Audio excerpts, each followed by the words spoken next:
Welcome to all. நான் doctor தீபார்லன், BHMS homeopathic physician. என்னோட வீடியோஸ்லாம் பார்த்தீங்கன்னா டாக்டர் தீபார்லன் அப்படின்னு இந்த யூடியூப்பில் கிளிக் பண்ணேன். சரிங்களா, இப்போ நம்ம வந்து என்ன டிஸார்டரை பற்றி, அதாவது என்ன கண்டிஷனை பற்றி டிஸ்கஸ் பண்ண போகிறோம் அப்படின்னா அடினோமயோசிஸ். அடினோமயோசிஸ் அப்படின்ற கண்டிஷனை பற்றி நம்ம டிஸ்கஸ் பண்ணலாம். இதை எண்டோமெட்ரியோசிஸ்னு சொல்லுவாங்க, அடினோமயோசிஸ்னு சொல்லுவாங்க. அதை பற்றி நம்ம இப்போ டிஸ்கஸ் பண்ணலாம். சரிங்களா, ஓகே. இந்த அடினோமயோசிஸ்னால் என்ன அப்படின்னா, ஃபஸ்ட் வந்து யூட்ரஸை பற்றி ஓரளவுக்கு உங்களுக்கு அனாட்டமி தெரிஞ்சால் தான் அடினோமயோசிஸ் பற்றி எக்ஸ்பிளைன் பண்ணும்போது புரியும் உங்களுக்கு. ஆக்சுவலி யூட்ரஸில் பார்த்தீங்கன்னா 3 லேயர் இருக்குது. கருப்பை வந்து 3 சுவர்களால், அதாவது சுவர்னு சொல்ல முடியாது, ஆன்டீரியர் வால், போஸ்டீரியர் வால் 2 சுவர் தான் இருக்குது. 3 லேயர்ஸ்னால, ஸ்கின் எப்படி எத்தனை லேயர்ஸ்னால, அதாவது 6-7 லேயரால் ஆயிருக்கும், அதே மாதிரி யூட்ரஸும் வந்து 3 லேயர்ஸ்னால ஆயிருக்கு. அதில் வந்து உள்ளே இருக்க லேயர் வந்து எண்டோமெட்ரியம் அப்படின்னு சொல்லுவாங்க.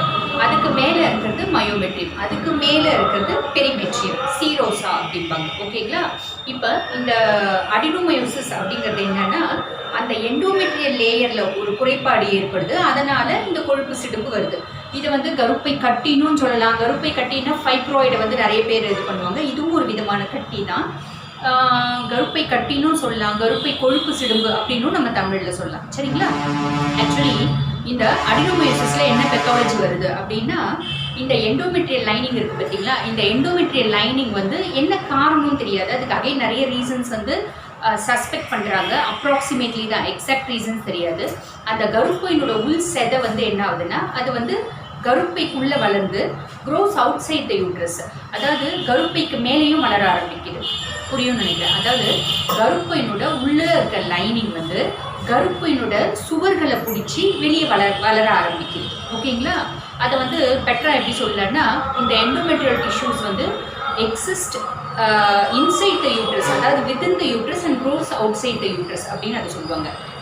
புரியுதுங்களா, அதாவது இப்போ நம்ம வந்து அதை கொலைக்கிலே எப்படி எக்ஸ்பிளைன் பண்ணலாம் அப்படின்னா, இப்போ நம்மளுக்கு ஒரு வீடு இருக்குது, வீட்டுக்கு வந்து மெயினாக உள்ள ஃபுல்லும் வந்து ஒயிட் கலர் அடிக்கிறோம், பார்டர் வந்து ரெட் கலர், க்ரீன் கலர் அப்படி அடிக்கணும்னு வச்சுக்கோங்களேன். இந்த வெள்ளை வந்து பார்டரில் பட்டுட்டு இருக்கும். புரியுதுங்களா, உள்ளே இருக்கிறது பார்டரும் சேர்ந்து பார்டர்லையும் பரவுறது, அந்த ஒயிட் வந்து பார்டரையும் சேர்த்து பிடிச்சிக்கிறது. அந்த மாதிரி கருப்பையினோட உள்செதை வந்து எக்ஸஸாக வளர்ந்து கொழுப்பு சிடும்பு மாதிரி கட்டி கட்டியாக வளர்ந்து கருப்பையினோட சூரியன் சேர்த்து பிடிச்சிக்கிறது, அதனோட வால்யூம் சேர்த்து பிடிச்சிக்கிறது. ஓகேங்களா, இதை தான் வந்து எண்டோமெட்ரியோசிஸ், அடினோமயோசிஸ் அப்படின்னு கொழுப்பு சிடும்பு, கருப்பை கொழுப்பு சிடும்பு, கருப்பை கட்டி அப்படின்னு சொல்லுவாங்க. இதில் வந்து என்னென்னா ஃபைப்ராய்டையும் வந்து தசைநார் கட்டி, கருப்பை கட்டின்னு தான் சொல்லுவாங்க. அதையும் இதையும் கன்ஃபியூஸ் பண்ணிக்காதீங்க. பட் ஏறக்குறைய ரெண்டும் வந்து மோரர்லெஸ் ஒரே மாதிரி பெத்தாலஜி தான். சரிங்களா, ஃபைன். இது யாருக்கு காமன் அப்படின்னா, லேடிஸ்க்கு வரக்கூடிய டிஸார்டர் தான். லேடிஸ்க்கு தான் இது கருப்பை இருக்குது, லேடிஸ்க்கு வரக்கூடிய டிஸார்டர். சரிங்களா, இது எவ்வளோ கேசஸ், இதோட இன்சிடென்ஸ் பார்த்திங்கன்னா ஏறக்குறைய வருஷத்துக்கு 1 மில்லியன் கேசஸ் வந்து அடினோமயோசிஸ்னால கஷ்டப்படுறாங்க. நம்ம ஓவரால் தி வேர்ல்டு வைட் பார்த்திங்கன்னா வருஷத்துக்கு 1லேருந்து 1.25 மில்லியன் கேசஸ் வந்து இந்த எண்டோமெட்ரியோசிஸ்னால, அடினோமயோசிஸ்னால கஷ்டப்படுறாங்க. சரிங்களா, இதுக்கான காரணம் என்னங்க? சரிங்க, இந்த எண்டோமெட்ரியோசிஸ்னு ஒன்று சொல்கிறீங்க, அதுக்கு இன்னொரு பேர் அடினோமயோசிஸ்ன்னு சொல்கிறீங்க, அது ஏன் வருது? கருப்பையினோட உள் செதை வளர்ந்து வெளியே வந்துடுது, பரவுது அப்படின்றீங்க, இது எதனால் வருது அப்படின்னு கேட்குறீங்களா? எக்ஸாக்ட் ரீசன் நான் ஃபஸ்ட்டே சொன்னேன், எக்ஸாக்ட் ரீசன் வந்து தெரியல. பட் இருந்தாலும் சம் எக்ஸ்பர்ட்ஸ் என்ன சொல்கிறாங்க, அது வந்து கான்ஸ்டண்ட்டாக வந்து ரிசர்ச் பண்ணிகிட்டே இருக்காங்க பார்த்தீங்களா. அந்த மாதிரி சயின்டிஸ்ட்லாம் என்ன சொல்கிறாங்க அப்படின்னா, கருப்பை உற்பத்தி ஆகும்போதே, குழந்தையில் கருப்பை உற்பத்தி ஆகும்போதே அந்த எண்டோமெட்ரியல் லேயர்ஸில் வந்து அப்நார்மாலிட்டி வருது, எண்டோமெட்ரியல் திக்கனிங் வருது, அதனால் இந்த எண்டோமெட்ரியோசிஸ், அதாவது அடினோமயோசிஸ் வருது அப்படின்னு சொல்கிறாங்க. சரிங்களா, அதாவது ஃபீட்டஸ்லேயே ஒரு சிலர் என்ன சொல்கிறாங்கன்னா, இந்த கருப்பைக்குள்ளே கருப்பை டிஷ்யூஸ் மட்டுமே இருக்கிறது இல்லை, எக்ஸ்ட்ரா யூட்ரைன் டெபாசிஷன்ஸும் இருக்குது அப்படின்றாங்க. அதாவது அப்படின்னா, இப்போ எலும்புனோட மஜ்ஜையில் ஸ்டெம் செல்ஸ்னு ஒன்று இருக்குது, அந்த ஸ்டெம் செல்ஸ் கூட கருப்பையில் வந்து உட்காந்து அக்குமுலேட் ஆகி எண்டோமெட்ரியோசிஸ் ப்ரொடியூஸ் பண்ணுது, அடினோமயோசிஸ் ப்ரொடியூஸ் பண்ணுது அப்படின்னு சொல்கிறாங்க. அதாவது இந்த எண்டோமெட்ரியோசிஸ்க்கு இன்னொரு தியரியும் இருக்குது. என்னதுன்னா, எக்ஸ்ட்ரா யூட்ரைன் டெபாசிஷன்ஸ் இந்த யூட்ரைன் கேவிட்டி அப்படின்னு சொல்லுவாங்க. கருப்பைக்கு சம்மந்தம் இல்லாத திசுக்கள் கருப்பையில் வந்து உட்காந்து கொழுப்பு சிடும்பாக உட்காந்து தொந்தரவு பண்ணுது, எண்டோமெட்ரியோசிஸ் ஃபார்ம் ஆகுது அப்படின்ற ஒரு தியரியும் இருக்குது. சரிங்களா, ஃபைன். இது எல்லாமே வந்து எண்டோமெட்ரியோசிஸ்க்கான, அதாவது அடினோமயோசிஸ்க்கான காரணங்கள். எண்டோமெட்ரியோசிஸ், அடினோமயோசிஸ் ரெண்டும் ஒன்று தான். அடினோமயோசிஸ்க்கு இன்னொரு பேர் எண்டோமெட்ரியோசிஸ். ஓகேங்களா, ரெண்டு மாற்றி மாற்றி சொல்கிறேன் நினைக்காதுங்க. ரெண்டுத்துக்கும் ஒரே தொந்தரவுக்கு 2 பேர். சரி, இப்போ இது காரணம் பார்த்துட்டோம். சரிங்க, இப்போ இந்த அடினோமயோசிஸ் வந்துருச்சு, என்னென்னலாம் தொந்தரவு ஏற்படும் அப்படின்னீங்கன்னா, ஃபஸ்ட்டு அடினோமயோசிஸ் வர பேஷண்ட்ஸு இது யாருக்கு வருதுன்னா எங்கேஜ் கேர்ள்ஸுக்கு. எங்கேஜ் கேர்ள்ஸ்னால் அதாவது 20 18 கூட நாங்கள் கேசஸ் பார்க்குறோம். 20 to 35 40 45 வரைக்கும் நாங்கள் அடினோமயோசிஸ் பார்க்குறோம். சரிங்களா, 47 வரைக்கும் கூட, அதாவது at the age of puberty to till the menopause stage. அதாவது அப்படின்னா பார்த்தீங்கன்னா என்னுடைய 15-16 வயசுலேருந்து 47 வயசு வரைக்குமே 48 வயசு வரைக்குமே இந்த அடினோமயோசிஸ்னால கஷ்டப்படுறவங்க நாங்கள் பார்க்குறோம். சரிங்களா, இந்த அடினோமயோசிஸ்னோட அறிகுறிகள்லாம் என்னென்னங்க அப்படின்னீங்கன்னா, ஃபஸ்ட்டு பேஷண்ட்டுக்கு என்ன பண்ணுவோம், மென்சஸ் போது ஹெவி பெயின் கொடுக்கும், அது டிஸ்மெனோரியா அப்படிம்பாங்க. இனிஷியலி வந்து என்ன ஆகும் இது அப்படின்னா, தூரம் போகும்போது வலி கொடுக்கும். அந்த வலியில் கூட பார்த்தீங்கன்னா இருக்க இன்டென்சிஃபிகேஷன் வந்து இன்னும் ஜாஸ்தி ஆகிட்டே போகும். அதாவது ஃபஸ்ட்டு வந்து அடிவயிறு வலி கொடுக்கும், நிறைய வலி கொடுக்கும், மென்சஸ் போக ஆரம்பிக்கும். அதாவது இந்த அடினோமயோசிஸோட இனிஷியல் ஸ்டேஜில், ஆரம்ப காலகட்டத்தில். அப்புறம் என்ன ஆகும் அப்படின்னீங்கன்னா, ஒரு 5 மாதம் 6 மாதம் மென்சஸ் டைம் போது மட்டும் பயங்கர அடிவயிறு வலி கொடுக்கும். அந்த பிள்ளை வந்து வயிறு வலிக்குதுன்னு ஸ்கூல் படிக்கிற பிள்ளை எந்த ஸ்கூல் லீவ் போட்டுரும், காலேஜ் படிக்கிற பிள்ளை எந்த காலேஜ் லீவ் போட்டோம். நிறைய பேர் இந்த பார்த்தீங்கன்னா இந்த லவ் வாங்கி கொடுப்பாங்க, இந்த வில்லேஜ் சைட்லாம் அந்த மாதிரி வர வயிறு வலிக்கு கோக் வாங்கி கொடுப்பாங்க, லெமனில் வந்து உப்பு போட்டு கொடுப்பாங்க. இந்த மாதிரிலாம் கை வைத்தியம்லாம் பண்ணுவாங்க. அவங்களுக்கு தெரியாது இது வந்து சூட்டுனால வர வலி அப்படின்னு அவங்க நினச்சி இதெல்லாம் பண்ணுவாங்க. இனிஷியலி பிள்ளை இப்படி தான் பண்ணுவோம். அதாவது மென்சஸ் போகும்போது அடிவயிறு வலி கொடுக்கும். ஒரு 6 மாதம் 7 மாதம் இப்படி தொடர்ந்து வலி கொடுத்துட்டே இருக்கும். ஒரு 8-9 மாதம் ஆன பின்ன என்ன ஆகும்னா, அடிவயிறு பயங்கரமாக வலி வரும், கூட வாமிட்டிங் சென்சேஷன்ஸ் இருக்கும். சாப்பிடவே சாப்பிடாது, தண்ணி குடிச்சா கூட வாந்தி வந்துடுதுங்க, எனக்கு நான் சாப்பாடே சாப்பிட மாட்டேன் அப்படின்னு சொல்கிற கேசஸையும் நாங்கள் பார்த்துருக்கோம். ஒரு சிலருக்கு பார்த்தீங்கன்னா தண்ணி கூட இறங்காது. ஒரு சிலர் தண்ணி மட்டும் குடிப்பாங்க, இல்லை மோர் மட்டும் குடிப்பாங்க, இந்த நான் சொன்ன மாதிரி லெமன் ஜூஸ் இந்த மாதிரி குடிப்பாங்க, சாப்பாடு சாப்பிட மாட்டாங்க. சரிங்களா, அந்த மாதிரி ஒரு பயங்கரமான பெயின் வரும். இது இன்னும் கொஞ்சம் 1.5 வருஷம் 1.25 வருஷம் ஆயிடுச்சு, கண்டிஷன் ஸ்டார்ட் ஆகின்னு வச்சுக்கோங்களேன். அதாவது அடிவயிறு வலி வரும், சாப்பாடு கூட இறங்காது, வாமிட்டிங் சென்சேஷன் சேர்ந்து வரும், பின்னாடி இடுப்பு எலும்பும் பயங்கரமாக வலிக்கும். அதாவது குழந்தை பிறக்கும் போது எப்படி இடுப்பு எலும்பு விரிஞ்சு அந்த மண்டை வந்து வெளியே வருது ரொட்டேஷன் ஆக்சஸ் போது, அந்த மாதிரி இடுப்பு எலும்பு கிளியிற மாதிரி ஒரு வலி கொடுக்கும். சரிங்களா, இது வந்து ஏறக்குறைய ஒரு 1.5-1.25 ஸ்டேஜ் ஆனோடனே 1.5 வருஷம் ஆனோடனே அந்த பெயின் வரும். வேறு என்ன பண்ணும் அப்படின்னீங்கன்னா, ப்ளீடிங் போகும். 7 நாள் போகும், 8 நாள் போகும். இனிஷியலி 4 நாள் 5 நாள் தான் போகும், நிறைய போகும், வலி மட்டும் இருக்கும். கொஞ்சம் ஒரு 1.5 வருஷம் ஆன பின்னாடி என்ன ஆகும்னா 8 நாள் 9 நாள் போகும். அதுக்கப்புறம் ஏறக்குறைய 2-2.5 வருஷம் ஆன பின்னாடி பார்த்தீங்கன்னா ஒரு 10 நாளுக்குள்ளே செம்ம ப்ளீடிங் போக ஆரம்பிக்கும். அது வந்து எக்ஸாஸ்ட் ஆகிடும், அனிமிக் ஆகிடும், படுத்துகிட்டே இருக்கணும், முடியல என்ன அப்படின்ற ஸ்டேஜுக்கு போயிடும். சரி, இது வந்து மேரேஜ் ஆகாத பிள்ளைங்க. மேரேஜ் ஆன பொண்ணுங்கன்னா என்னென்னா கருக்கூடாது. அதாவது மென்சஸ் வந்து எப்படி வரும் அப்படின்னீங்கன்னா, மாதத்தில் ஒரு மென்சஸ் மட்டும் இந்த மாதிரி வராது, மாதத்தில் 2 மென்சஸ் வரும். அதாவது 10 நாள் மென்சஸ் போகும், ஒரு வாரம் 10 நாள் ஃப்ரீயாக இருக்கும், திருப்பி மென்சஸ் போக ஆரம்பிச்சிடும், பாலிமெனோரியா அப்படின்வாங்க. அதாவது மாதத்தில் 2 மென்சஸ் போக ஆரம்பிக்கும். ஒரு மென்சஸும் 7 to 10 நாள் நீடிக்கும், 2வது மென்சஸும் 7 to 10 நாள் நீடிக்கும். அப்போ பாருங்கள், டோட்டலி அந்த பிள்ளை வந்து ஏறக்குறைய 20 நாள் மென்சஸ் போகுது, 15லேருந்து 20 நாள் மென்சஸ் போகுது, 10 நாள் தான் ஃப்ரீயாக இருக்குது. அந்த 10 நாள் வலி இல்லாமல் ஃப்ரீயாக இருக்குமா? அதாவது இந்த 20 நாளும் நல்ல பெயின் இருக்கும். நடுவில் இருக்க இடையில இருக்க 10 நாள் ஃப்ரீயாக இருக்குமா? கிடையாது. இடையில இருக்க 10 நாளும் பயங்கர பெயின் கொடுக்கும். அந்த பெயின் வந்து காலையிலேருந்து நைட் வரைக்கும் கண்டினியூஸாக இருக்குமா? கிடையாது. ஒரு 1 hour இருக்கும், 1 hour ஃப்ரீயாக இருக்கும், 2 hours ஃப்ரீயாக இருக்கும், 3 hours ஃப்ரீயாக இருக்கும், திருப்பி செம்ம பெயின் பிடிக்க ஆரம்பிக்கும், திருப்பி ஃப்ரீயாகும், திருப்பி செம்ம பெயின் பிடிக்க ஆரம்பிக்கும். இது எல்லாமே வந்து வரும், புரியுதுங்களா? இந்த கண்டிஷன்ஸ் எல்லாம் வரும். இது கூட அவங்களுக்கு என்ன வரும் அப்படின்னீங்கன்னா, முதுகு பயங்கரமாக வலி எடுக்கிற மாதிரி இருக்கும், கை காலில் ஓஞ்சி போயிடும். அதாவது எந்திரிச்சு நடந்து அவங்களோட வேலை செய்ய அவங்களால முடியாது, அந்த அளவுக்கு கஷ்டம் வரும். இதுக்கு வந்து இது சிம்டம்ஸே இருக்குது. அதாவது இதுக்கும் ஃபைப்ராய்டுக்கும் என்ன சொல்லுவாங்கன்னா, ஃப்ளட்டிங் வித் பெயிண்டிங் அப்படின்வாங்க. அதாவது எந்த அளவுக்கு தூரம் போகுதுன்னா அவங்களுக்கு மயக்கமே வரும், அந்த அளவுக்கு தூரம் போகும். எந்த அளவுக்கு வலி இருக்குன்னா அவங்களுக்கு அந்த வலியை டாலரேட் பண்ண முடியாமல் கத்தும், அந்த அளவுக்கு வலி இருக்கும். அகைன் அந்த பெயினில் வந்து எப்படி இருக்கும்னா, இந்த அடினோமயோசிஸ் பெயின் வந்து கருப்பை, அதாவது பிறப்புறுப்பு வழியாக கையை வந்து கருப்பைக்குள்ளே விட்டு யாரோ கருப்பையை நல்லா ஃபோர்ஸாக இழுக்கிற மாதிரி ஒரு பெயின் வரும். பேஷண்ட் அதை நரேட் பண்ணுவாங்க, யாரோ பிடிச்சி இழுக்கிற மாதிரி வலி வருது மேடம், அப்படியே குனிவாங்க, அந்த வலி வந்து அப்படியே வயிற்ற பிடிச்சி குனிஞ்சிலே உட்காந்துப்பாங்க, அந்த மாதிரி வரும்.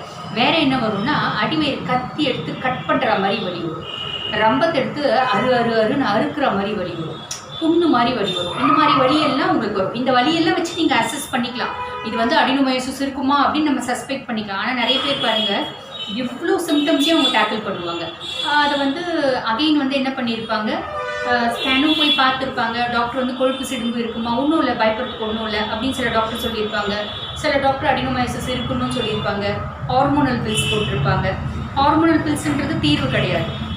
ஆக்சுவலி என்னென்னா ஹார்மோனல் பில்ஸுன்றது மருந்து மாத்திரை குடிக்கும்போது கொஞ்சம் பெட்டர் ஃபீலிங் இருக்கும். அகைன் வந்து திருப்பி 1 வருஷம் 2 வருஷம் நீங்கள் ஹார்மோனல் பில்ஸ் எடுத்தாலும் அந்த 1 வருஷம் 2 வருஷம் நீங்கள் கொஞ்சம் பெட்டராக இருப்பீங்க. அகைன் இந்த காம்ப்ளிகேஷன் ஸ்டார்ட் ஆகும். சரிங்களா? ஸோ இதுக்கு ஹார்மோனல் பில்ஸுங்கிறது நிரந்தர தீர்வு கிடையாது. அதனால் ஒரு பெரிய பெனிஃபிஷியல் எஃபெக்ட்ஸும் கிடையாது. வேறு என்ன பண்ணலாம் அப்படின்னா நான் ஹார்மோனல் பில்ஸ் மாதிரி கன்சர்வேட்டிவ் ட்ரீட்மெண்ட்டில் போட்டுக்கலாம். சரிங்களா? ஸோ இதெல்லாம் அறிகுறி. இதனால் என்ன ஆகும் அப்படின்னா அவங்களுக்கு வந்து அனிமிக் வர ஆரம்பிச்சிடும், ரத்த சோகை வர ஆரம்பிச்சிடும். ரத்த சோகை வந்து முகம்லாம் வெளிர ஆரம்பிச்சிடும், கை கால் அசதி கொடுக்கும், கை கால் வந்து ஓவராக டயர்டாக இருக்கும், சுஸ்தாக இருக்கும், ஃபிட்டிகாக இருக்கும், எப்போ பாரு படுத்துகிட்டே இருந்தால் பெட்டராக இருக்கும் அப்படின்னு நினைப்பாங்க. இதெல்லாம் வந்து இந்த அடினோமயோசிஸோட சிம்டம். சரிங்களா? ஏங்க வலி வந்து இனிஷியலி கம்மியாக இருக்குது, அப்புறம் மிச்சாவது நீங்கள் வந்து இன்க்ரீஸ் ஆகிட்டே இருக்குன்னே சொல்கிறீங்களே, அது என்ன காரணம் அப்படின்னா யூஸ்வலி வந்து இந்த டிஸ்பிளேஸ்ட் எண்டோமெட்ரியல் டிஷ்யூவும் என்ன ஆகும்னா, அதாவது அந்த கருப்பையிலேருந்து வெளிநோக்கி வளருது பார்த்தீங்களா, அந்த எண்டோமெட்ரியல் டிஷ்யூஸும் ஒவ்வொரு மென்சஸ் போது திக்கனிங் ஆகும். யூஸ்வலாக கருப்பையினோட உள்சதை என்ன ஆகும், மென்ஸ்ட்ரல் ஃப்ளூயிட் மென்சஸ் போது என்ன ஃபிசியாலஜி அப்படின்னா அந்த கருப்பையினோட உள்சதை வந்து வீக்கம் கொடுக்கும், திக்கனிங் ஆகும். அதுக்கப்புறம் வந்து அது வந்து உடைய ஆரம்பிக்கும், ஷெட்டிங் ஆகும்.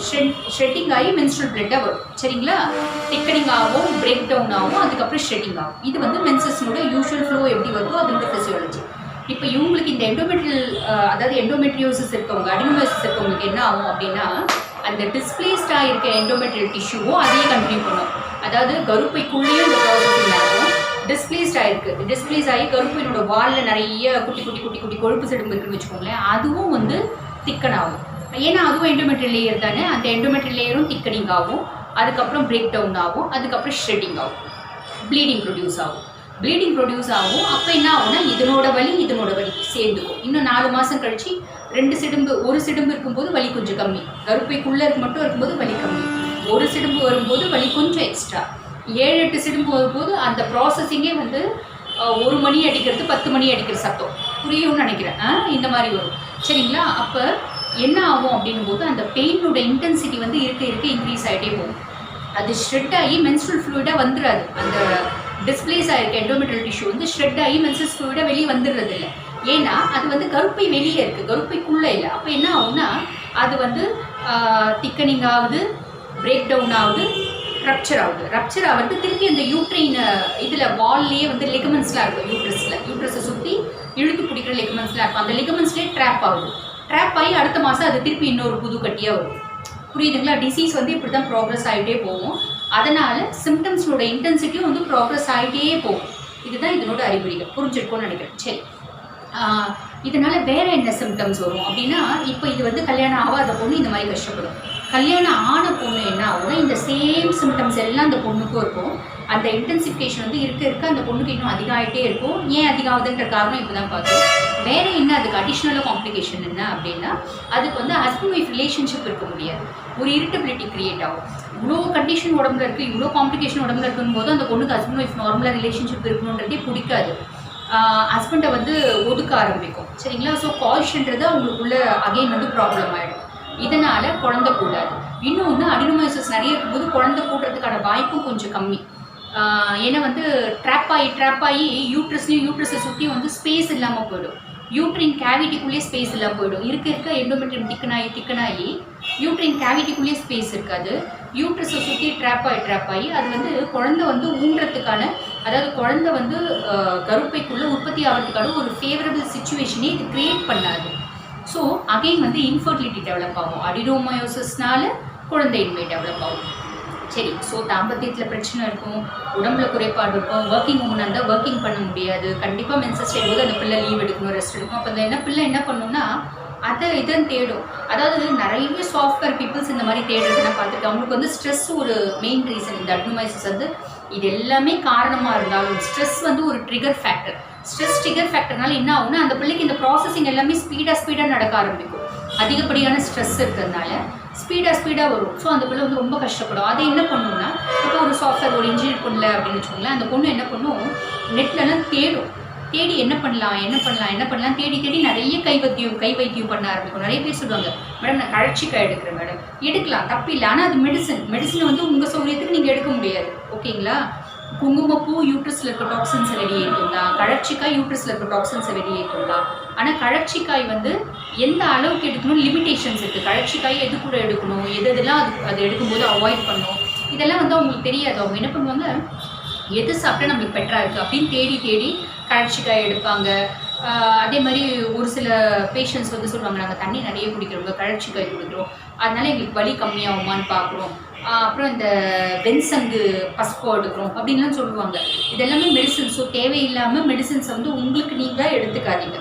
ஃபஸ்ட்டு உங்களோட கண்டிஷன்ஸை புரிஞ்சுக்கோங்க, அதனோட ஃபிசியாலஜி புரிஞ்சுக்கோங்க, எதனால் அது வருதுன்னு தெரிஞ்சுக்கோங்க, அது என்னென்ன பெத்தாலஜிக்கல் காம்ப்ளிகேஷன்ஸ் ஏற்படுத்துதுன்னு புரிஞ்சுக்கோங்க. அதுக்கப்புறம் ட்ரீட் பண்ண ஆரம்பிங்க. சரிங்களா? Okay, fine. இதெல்லாம் இதனோட அறிகுறிகள். சரிங்க, அகைன் ட்ரீட்மெண்ட் பார்ட் என்ன அப்படின்னு கேட்டிங்களான்னா, ட்ரீட்மெண்ட் பார்ட் வந்து பார்த்திங்கன்னா அடினோமயோசிஸ்க்கு வந்து நல்ல க்யூரேட்டிவ் வந்து ஹோமியோவில் இருக்குது. அகெயின் வந்து அலோபதியில் வந்து இது க்யூர்னு சொல்ல முடியாது, ஹார்மோனல் பில்ஸ் தான் கொடுப்பாங்க. அதை விட்டால் ஹிஸ்டெக்டமி. ஓகேங்களா? இதுதான் வந்து இது ட்ரீட்மெண்ட் ஆஃப் ஆப்ஷன். சரிங்களா? பட் அகெயின் ஹோமியோ சிஸ்டம்னு வரும்போது பார்த்திங்கன்னா அடினோமயோசிஸானா இருக்கட்டும், ஃபைப்ராய்டானா இருக்கட்டும், பல்கி யூட்ரஸானா இருக்கட்டும், இது எல்லாத்துக்குமே வந்து 100% க்யூர் இருக்குது. ஆனால் என்னென்னா நாங்கள் நிறைய டயட்டு சொல்லுவோம், இது செய்யுங்க, இது செய்யாதீங்க அப்படின்றது நாங்கள் சொல்லுவோம், அதெல்லாம் ஃபாலோ பண்ணுவோம். அதே மாதிரி லைஃப் ஸ்டைல் மாடிஃபிகேஷன் சொல்லுவோம்.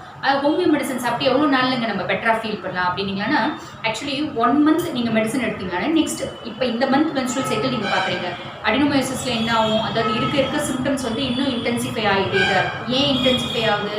எண்டோமெட்ரியல் ட்ராக் வந்து அகைன் அது ஒரு மென்சஸ் ப்ரொடியூஸ் பண்ணுது, அது ஒரு ஷெட்டிங் ப்ரொடியூஸ் பண்ணுது, அதனால சிம்டம்ஸ் இன்டென்சிஃபை ஆகுது. சரி, இப்போ ஹோமியோவில் என்ன பண்ண முடியும் அப்படின்னா, 1 மாதம் நீங்கள் மெடிசன் எடுத்தீங்கன்னா, ஃபஸ்ட்டு இப்போ ஒரு பிள்ளைக்கு 1ஆம் தேதி மென்சஸ் இருக்குது, அடுத்த 1ஆம் தேதி அதுக்கு மென்சஸ். இப்போ 1ஆம் தேதி மென்சஸ்லேருந்து அடுத்த 1ஆம் தேதி மென்சஸ் எடுக்கணும். கன்ஃபார்மாக அடுத்த 1ஆம் தேதி தான் அது மென்சஸ் ஆகும்னு சொல்ல முடியாது, 15ஆம் தேதி கூட ஆகும். பட் நான் ஒரு எக்ஸாம்பிளுக்கு சொல்கிறேன். அடுத்த 1ஆம் தேதி அது மென்சஸ் ஆகிறதுக்குள்ளே பார்த்தீங்கன்னா அதனோட சிம்டம்ஸ் வந்து ஏறக்குறைய 40% பெட்டராக இருக்கும், 40 to 50% பெட்டராக இருக்கும். அப்போ சிம்டம்ஸ் வந்து பெட்டராக இருக்குது அப்படின் போது உள்ளே இருக்க டியூமரும் பெட்டராக இருக்குது. அந்த டிசீஸ்னோட ஒரு தொந்தரவு, டிசீஸ்னோட சிம்டம் என்ன இருக்க இன்டென்சிஃபை ஆகிட்டே போகும். அப்போ இன்டென்சிஃபை ஆகலை, இருக்கிற சிம்டம்ஸ் பகுதி குறைஞ்சிருக்கு அப்படின்றத வச்சு நீங்கள் முடிவு பண்ணிக்கலாம். புரியுதுங்களா? எப்படி நீங்கள் ஹோமியோபதி ஆக்ட் பண்ணுது, அடினோமயோசிஸ் உள்ளுக்குள்ளே எப்படி ரெக்கவர் ஆகுது அப்படின்றத நீங்கள் சிம்டம்ஸை வச்சு முடிவு பண்ணிக்கலாம். அகெயின் கோர்ஸ் பார்த்தீங்கன்னா 4.5 மாதம் தொடர்ந்து மெடிசன்ஸ் எடுக்க சொல்லுவோம், கூட லைஃப் ஸ்டைல் மாடிஃபிகேஷன் பண்ண சொல்லுவோம், கூட உணவு முறைகளும் ஃபாலோ பண்ண சொல்லுவோம். இது 3மே ஃபாலோ பண்ணும்போது அடினோமயோசிஸ்லேருந்து அதாவது முழுமையாக வெளியே வந்துடலாம். புரியுதுங்களா? அந்த நோயினோட அறிகுறிகள்ன்றது முழுமையாக முடிவடைஞ்சிடும். அதே மாதிரி அந்த நோயிலேருந்து நீங்கள் முழுமையாக விடுபடவும் முடியும், வெளியே வரவும் முடியும். சரிங்களா? அகைன் இதுக்கு டயட் பார்ட் அப்படின்னு எடுத்திங்கன்னா, டயட் வந்து பார்த்திங்கன்னா ஏறக்குறைய 8-9 நிமிஷம் நாங்கள் டயட் எக்ஸ்பிளைன் பண்ணியிருக்கோம். டயட் ஃபார் அடினோமயோசிஸ் அப்படின்னு நாங்கள் ஒரு வீடியோவே போட்டிருக்கோம்.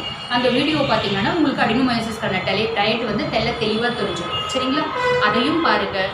கூட ஹோமியோபதிக் மெடிகேஷன்ஸுன்றது நம்மளால் டேரெக்டாலாம் எடுக்க முடியாது, உங்களோட சிம்டம்ஸை வச்சு உங்களோட மைண்டை வச்சு தான் நாங்கள் ப்ரிஸ்கிரைப் பண்ணுவோம். அகைன் அடினோமயோசிஸ்க்கு பார்த்திங்கன்னா ஏறக்குறைய 80 விதமான மருந்துகள் இருக்குது, ஹோமியோபதிக் மெடிசன்ஸ் இருக்குது. அந்த 80 எல்லாருக்கும் கொடுத்துட முடியாது. உங்களோட சிம்டம்ஸை வச்சு உங்களுக்கு என்ன மெடிசன் கொடுப்போம்.